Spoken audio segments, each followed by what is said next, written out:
మొత్తం కలిపితే 1,500,000 కూడా రాలేదు అక్కడ. అవును. నా 1,00,000 లోపే వచ్చినాయి అక్కడ. ఇదివరకు జగన్ పోటీ చేసినప్పుడు అక్కడ ఎంపీ గెలుచుకున్నారు, 3 ఎమ్మెల్యేలు గెలుచుకున్నారు కదా 2014లో. మున్సిపాలిటీలో కూడా అప్పుడు దాదాపుగా 8% 10% ఓట్లు వచ్చింది. తర్వాత అందుకని జగన్ వద్దనుకున్నాడు అక్కడ, తెలుగుదేశం వద్దనుకుంది అక్కడ.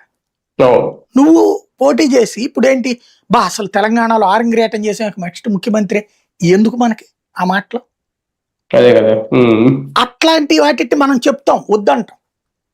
ఎందుకంటే ఇప్పుడు దానివల్ల ఏమైంది, ఇప్పుడు 0.5% లోపు నీకు ఓట్లు వచ్చాక 30,000 20,000 వచ్చాక నీ శక్తి తెలంగాణలో అది నీ శత్రువుకు నువ్వు ఛాన్స్ ఇచ్చినట్టు కదా.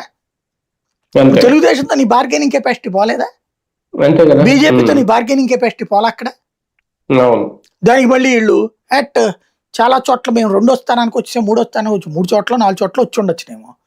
బీజేపీ వాళ్ళకి మేము లేకపోతే బతకలేరు ఏంది ఇది? వాళ్ళకి 16% ఓట్లు వచ్చినాయి.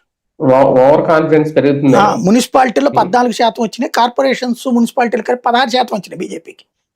అంటే అసెంబ్లీ ఎలక్షన్స్ అప్పుడు వచ్చిన ఓట్లు వచ్చినాయి వాళ్ళకి. అసెంబ్లీ ఎలక్షన్ లో వాళ్ళకి 14%, పార్లమెంట్ ఎన్నికల్లో 30% దాకా వచ్చినాయి దగ్గర దగ్గరగా.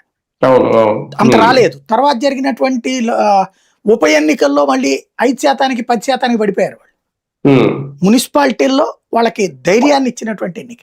ఈ టైంలో లింగులిటికి మంటూ గెలిచింది ఒక కౌన్సిలర్, ఒక కార్పొరేటర్. వాళ్ళేమో దాదాపు 8వ 10వ కౌన్సిల్స్ లో సింగిల్ లార్జెస్ట్ వచ్చారు.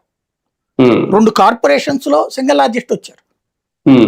అంత వచ్చిన వాళ్ళని పట్టుకుని మేము లేకపోతే నడవలేదు, ఇది పవన్ కళ్యాణ్